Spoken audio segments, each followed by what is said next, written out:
नमस्कार, मंडल news bulletin में आपका स्वागत है। आइए पेश करते हैं आज के कुछ प्रमुख व मुख्य समाचार। अब तक यदि आपने मंडल न्यूज के इस चैनल को लाइक व सब्सक्राइब नहीं किया है तो जल्द से जल्द इस चैनल को लाइक व सब्सक्राइब जरूर कर दें।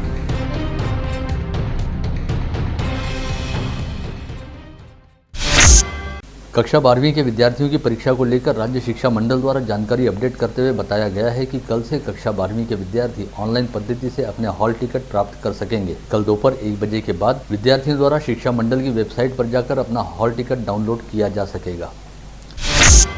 वहीं राज्य में कक्षा 10वीं व 12वीं के विद्यार्थियों हेतु हेल्पलाइन की सुविधा उपलब्ध कराई गई है और हेल्पलाइन हेतु नियुक्त किए गए अधिकारियों के संपर्क क्रमांक राज्य शिक्षा मंडल की वेबसाइट पर उपलब्ध कराए गए हैं। राज्य शिक्षा मंडल द्वारा आगामी 4 से 30 मार्च के दौरान कक्षा 12वीं की तथा 5 मार्च से 4 अप्रैल के दौरान कक्षा 10वीं की परीक्षा ली जानी है। कोविड संक्रमण के साये में यह परीक्षा ऑफलाइन पद्धति से ली जानी है। ऐसे में राज्य शिक्षा मंडल द्वारा की गई उपाय योजनाओं व परीक्षा के स्वरूप की जानकारी देने के साथ ही अभिभावकों व विद्यार्थियों के संदेहों का निराकरण करने हेतु राज्य शिक्षा मंडल द्वारा नियंत्रण कक्ष स्थापित करने के साथ ही हेल्पलाइन की सुविधा उपलब्ध कराई गई है।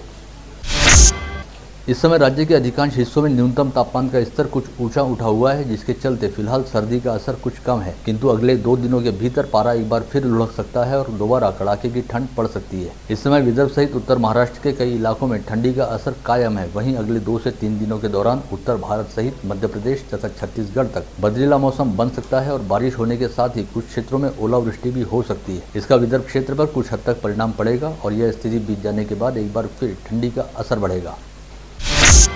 विगत कुछ समय से कोविड संक्रमण के खतरे को देखते हुए सभी स्कूलों व कॉलेजों को एहतियात के तौर पर बंद करवा दिया गया था, किंतु अब जैसे ही कोविड संक्रमण की रफ्तार कुछ सुस्त होनी शुरू हुई और खतरा कुछ हद तक टलता नजर आ रहा है, तो राज्य सरकार के निर्देश पर जिला प्रशासन ने कक्षा 5वीं से 12वीं की शालाओं तथा पदवी व पदव्युत्तर महाविद्यालयों को खोलने का निर्णय लिया है। ऐसे में आज मंगलवार 8 फरवरी से सभी शालाओं व कक्षाओं को कोविड प्रतिबंधात्मक नियमों का पालन करते हुए शुरू कर दिया गया। साथ ही कक्षाओं में पहले की तरह ऑफलाइन पढ़ाई का दौर शुरू हो गया। हालांकि अभी 1 से 4 की शालाओं को कोविड खतरे के मद्देनजर बंद ही रखा गया है और छोटे बच्चों की पढ़ाई लिखाई फिलहाल ऑनलाइन तरीके से चल रही है।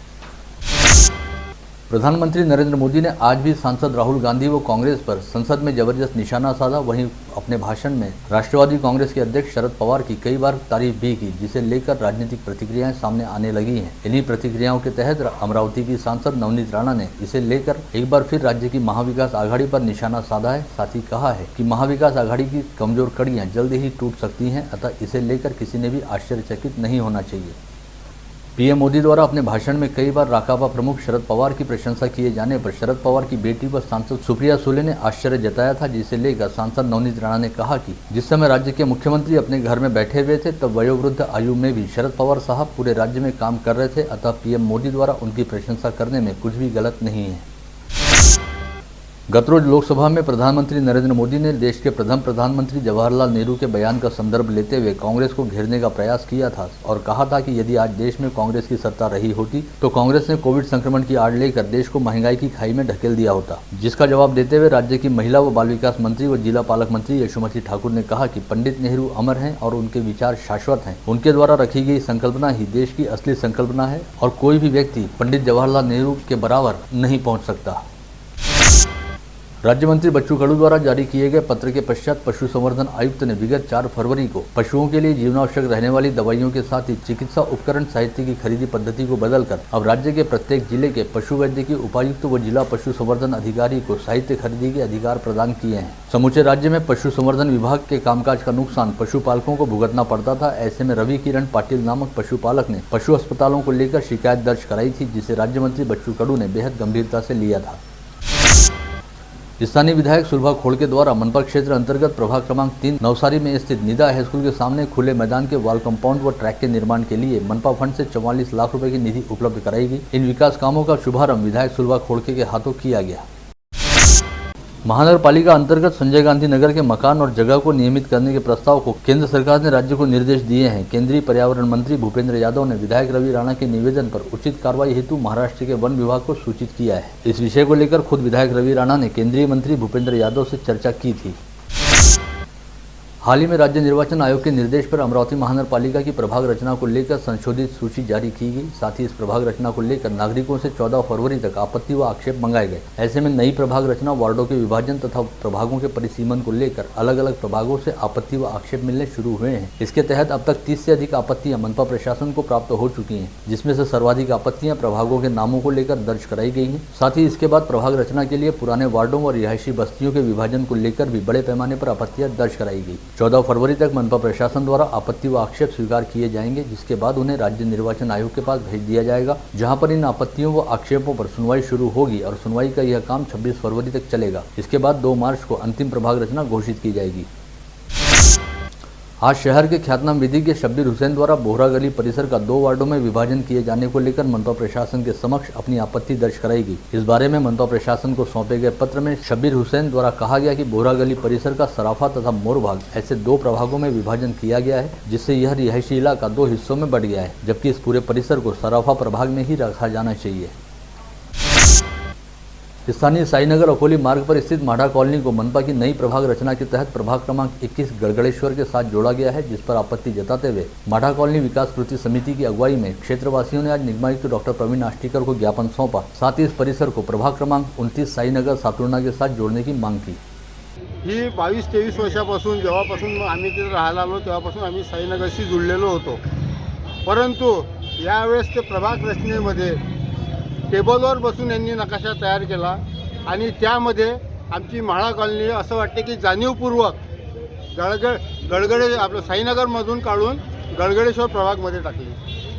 गडगडेश्वर प्रभागमध्ये जाण्यात आमचं काही नुकसान नाही, आमचं काही नाही, परंतु सगळ्यात महत्त्वाचा मुद्दा हा होता की आम्ही जायचं कुठं त्या गडगडेश्वरमध्ये, हा याचा विचार कुठल्याही प्रकारचा यांनी केलेला नाही।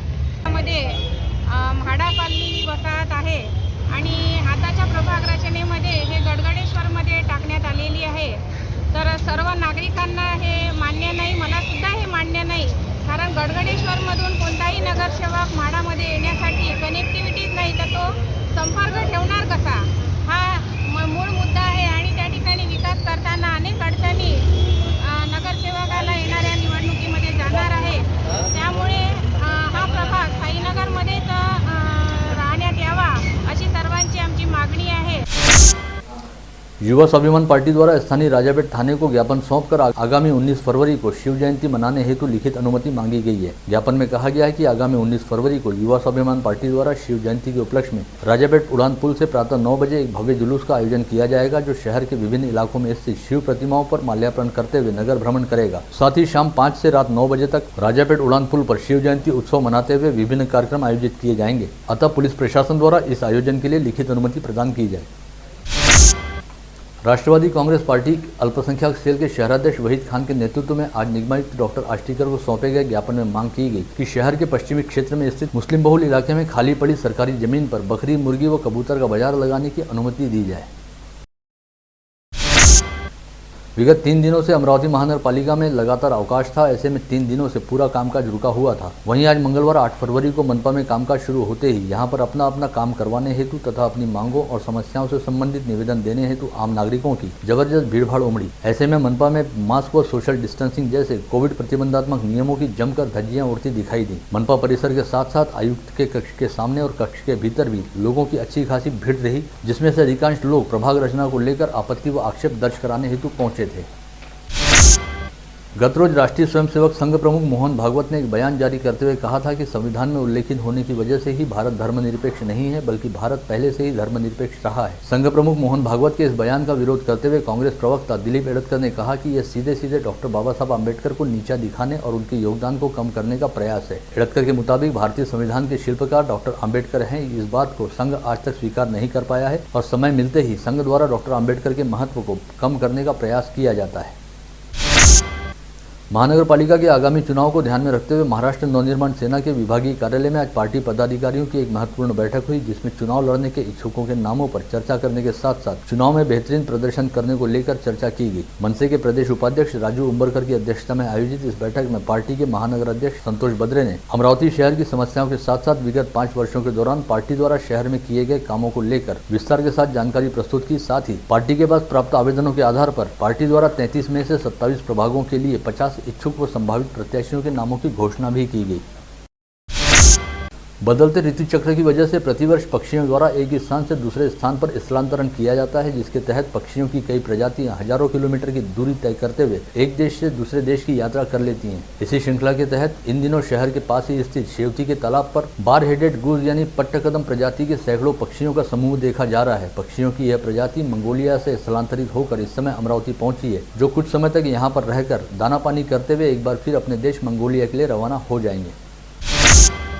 विगत कुछ दिनों से कोविड संक्रमण की रफ्तार सुस्त होने लगी है और अब दिनों दिन रोजाना पाए जाने वाले संक्रमितों की संख्या भी घटने लगी है। बीते 24 घंटे के दौरान अमरावती जिले में 67 नए संक्रमित मरीज पाए गए। इसके साथ ही एक्टिव पॉजिटिव मरीजों की संख्या 1112 हो गई है। इन एक्टिव पॉजिटिव मरीजों में मनपा क्षेत्र के 551 तथा ग्रामीण क्षेत्र के 561 मरीजों का समावेश है, जिसमें से 64 मरीज कोविड अस्पताल में भर्ती हैं। वहीं मनपा क्षेत्र में 599 तथा ग्रामीण क्षेत्र में 549 मरीजों को होम आइसोलेशन में रखा गया है। विगत 24 घंटे के दौरान जिले में 557 संदिग्धों के थ्रोट से सैंपलों की जांच की गई, जिसमें से 12.03% की टेस्ट रिपोर्ट पॉजिटिव आई है। वहीं इस समय कोविड संक्रमित मरीजों के कोविड मुक्त होने का प्रमाण 97.41% के स्तर पर है। पिछले 24 घंटे के दौरान समूचे संभाग में 291 कोविड संक्रमित मरीज पाए गए, जिनमें अकोला के 22, यवतमाल के 23, बुल्ढाना के 138, वाशिम के 41 मरीजों का समावेश है। साथ ही इन 24 घंटे के दौरान संभाग में 1089 मरीज कोविड मुक्त हुए, जिनमें अकोला के 165, यवतमाल के 209, बुल्ढाना के 420 तथा वाशिम के 91 व्यक्तियों का समावेश रहा। शहर के होटल व्यवसायियों की संस्था Amravati restaurant and lodging association की नूतन कार्यकारिणी का गठन आज होटल एक्सेल इन में किया गया। इस संस्था में 70 से अधिक सदस्य हैं और संस्था के अध्यक्ष के तौर पर होटल न्यू ईगल के संचालक रविंद्र सिंह सलूजा व सचिव के तौर पर सारंग राउत का चयन किया गया। वहीं शेष कार्यकारिणी पदाधिकारियों के नामों की भी इस बैठक में घोषणा की गई। सभी नवनियुक्त पदाधिकारियों का Amravati restaurant and lodging association की ओर से अभिनंदन किया गया है। माता रमाई अंबेडकर व्यापारी संकुल में माता रमाई का ब्रॉन्ज धातु से निर्मित पुतला स्थापित किया जाए, ऐसी मांग माता रमाई अंबेडकर पुतला कृति समिति द्वारा जिलाधीश व मनपा आयुक्त को निवेदन सौंपकर की गई। रमाबाई अंबेडकर राष्ट्रीय स्मारक का निर्माण वर्ली स्मशान भूमि में किया जाए, इस आशय की मांग अंबेडकरी विचार मोर्चा द्वारा राज्य के मुख्यमंत्री उद्धव ठाकरे से की गई। इस आशय का निवेदन आज जिलाधीश पवनीत कौर को अंबेडकरी विचार मोर्चा की ओर से सौंपा गया। नांदगांव खंडेश्वर तहसील अंतर्गत जामठी में सघन किसान द्वारा ई क्लास जमीन पर अतिक्रमण किया गया, जिसे तत्काल हटाए जाने की मांग को लेकर डॉक्टर बाबा साहब अम्बेडकर संघर्ष समिति द्वारा आज तहसीलदार व जिलाधीश से मुलाकात करते हुए निवेदन सौंपा गया।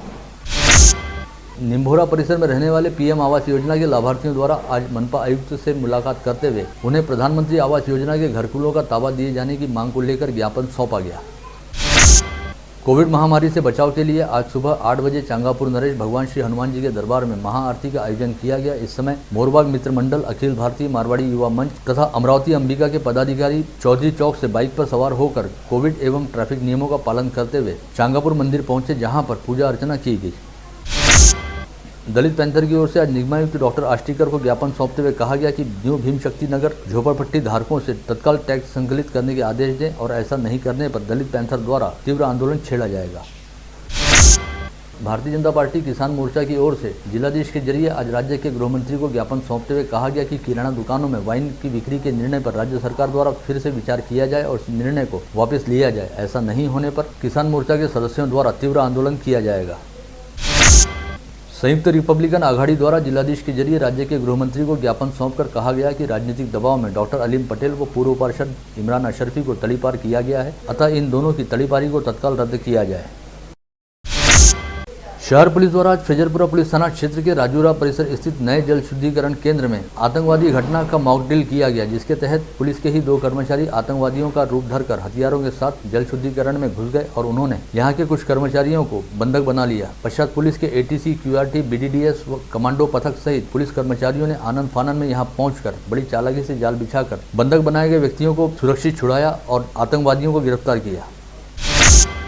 स्थानीय वडाली परिसर से थोड़ा आगे SRPF कैंप के सामने आज सुबह 9 बजे के आसपास चांदू रेलवे निवासी मंगेश गावंडे अस्पताल में भर्ती अपने किसी रिश्तेदार को देखने हेतु दुपहिया पर सवार होकर चांदू रेलवे से अमरावती आ रहे थे। इसी समय विपरीत दिशा से आ रहे तेज रफ्तार दुपहिया चालक ने एक स्कूल बस को ओवरटेक करने का प्रयास किया और संतुलन बिगड़ जाने की वजह से वह सीधे मंगेश गावंडे की दुपहिया से जाकर भिड़ गया। इसके साथ ही मंगेश गावंडे और वह दुपहिया चालक असंतुलित होकर अपने अपने वाहनों से नीचे गिर पड़े और दोनों को काफी गंभीर चोटें आई। साथ ही दोनों के वाहन भी बुरी तरह क्षतिग्रस्त हो गए। यह हादसा होते ही SRPF कैंप के पुलिस जवान तुरंत सहायता के लिए दौड़े और दोनों घायलों को तुरंत अस्पताल में भर्ती कराया गया, जहां पर एक घायल की हालत बेहद गंभीर बताई जा रही है। कैंप रोड परिसर में इंडियन मेडिकल एसोसिएशन हॉल के सामने लगी महावितरण की डीपी के खुले तार के संपर्क में आ जाने के कारण एक बंदर को बिजली के करंट का जोरदार झटका लगा। इसकी सूचना मिलते ही वन विभाग की रेस्क्यू टीम ने तत्काल मौके पर पहुंचकर इस बंदर का इलाज करते हुए उसे जीवन दान दिया और स्वास्थ्य में सुधार आने पर इस बंदर को जंगल में ले आकर छोड़ दिया गया। बडनेरा जूनी बस्ती के तिलक नगर परिसर में रहने वाले नवीन करिहार को 2 वर्ष के लिए अमरावती शहर व जिले से तड़ीपार किया गया था, लेकिन इसके बाद भी नवीन बिना किसी तरह की अनुमति लिए कानून तोड़कर शहर में घूम रहा था। साथ ही अपने पास चाकू लेकर 5 बंगला पुरानी बस्ती बडनेरा में घूम रहा था। इसकी जानकारी मिलने पर पुलिस ने तुरंत ही नवीन करिहार को गिरफ्तार कर उसके खिलाफ तड़ीपारी आदेश का उल्लंघन करने और गैर कानूनी तरीके से अपने पास हथियार रखने के लिए विभिन्न धाराओं के तहत अपराध दर्ज किया है। वर्धा जिला अंतर्गत नागपुर यवतमाल मार्ग के नागठाणा परिसर स्थित अग्निहोत्री महाविद्यालय के सामने टायर फूट जाने के कारण खराब हुआ कंटेनर सड़क के किनारे खड़ा किया गया था। इसी खराब कंटेनर को पीछे से आ रहे कंटेनर ने जोरदार टक्कर मारी। इस सड़क हादसे में उत्तर प्रदेश निवासी सुभाष वर्मा नामक चालक की मौके पर ही मौत हो गई, जबकि दूसरा चालक ब्रिजेश यादव गंभीर रूप से घायल हो गया। वरुड शहर के बस स्टैंड के पास रिलायंस पेट्रोल पंप के समीप मोटरसाइकिल सवार का वाहन से नियंत्रण छूट जाने के कारण उसकी मोटरसाइकिल सड़क किनारे लगे बिजली के खंभे से जा भिड़ी। इस हादसे में राम धुर्वे की मौके पर मौत हो गई, जबकि सड़क किनारे पैदल जा रहे 75 वर्षीय शेखर परमार व 17 वर्षीय गंगा परमार ये दंपति गंभीर रूप से घायल हो गए। दरियापुर पुलिस थाना क्षेत्र के अवधूत नगर में शराब के नशे में धुत होकर संतोष पवार नामक व्यक्ति ने अपनी पत्नी की पीठ में चाकू घोंप दिया। पश्चात मामले की शिकायत मिलने पर पुलिस ने आरोपी पति के खिलाफ अपराध दर्ज किया है। यवतमाल जिला अंतर्गत उमरखेड़ के उप जिला अस्पताल में कार्यरत डॉक्टर हनुमंत धर्मकारे की विगत 11 जनवरी को गोलियां दाकर हत्या की गई थी। इस हत्या के समय मुख्य आरोपी एफाज ने अपने मृतक भाई के कपड़े पहने थे। आरोपी एफाज ने डॉक्टर धर्मकारे की हत्या केवल इस बात से खफा होकर कर डाली कि डॉक्टर धर्मकारे द्वारा इलाज में लापरवाही बरते जाने की वजह से उसके भाई की मौत हुई थी। ऐसे में अपने मृतक भाई के ही कपड़े पहनकर एफाज ने डॉक्टर धर्मकारे की हत्या की। इस हत्याकांड में शामिल 2 आरोपी फिलहाल फरार हैं। अमूमन किसी जगह पर छापा मारकर पुलिस आरोपी को पकड़कर लाती है, आज तक ऐसा देखने में मिला है। किंतु शेगांव में एक चौंकाने वाली धक्कादायक बात सामने आई है, जब कुछ गुंडों ने सीधे पुलिस थाने पर हमला करते हुए वहां तोड़फोड़ मचाकर पुलिस थाने में ही पुलिस की पिटाई की और थाने में बंद अपने एक साथी आरोपी को ये गुंडे छुड़ाकर ले गए।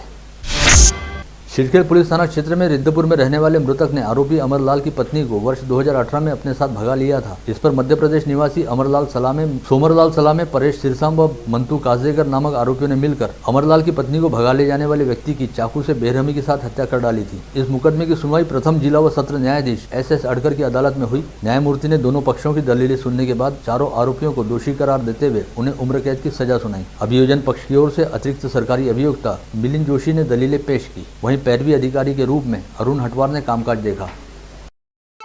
आप देख रहे थे मंडल न्यूज बुलेटिन। हमारे चैनल को लाइक करें, शेयर करें और हाँ, सब्सक्राइब करना ना भूलें। कल होगी आपसे फिर मुलाकात, तब तक के लिए धन्यवाद।